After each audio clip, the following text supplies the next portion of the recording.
Sayang, madam. Ma'am Brennan, sorry. And congratulations, madam. Team A won the game. Team A, Team B, guys. Oh, Rihanna, thank you. Okay, Team B and Team C. Stay where you are. Go back to your teammates. There you go. 4. And Amara, are you going to join the game? Are you sure?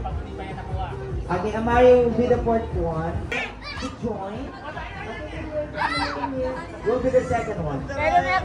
You are the leader here, Jill.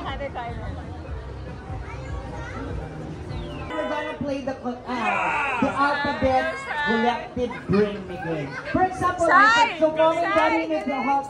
You need to help your kids to win the game. So I will ask you to bring me here any item. For example, I said,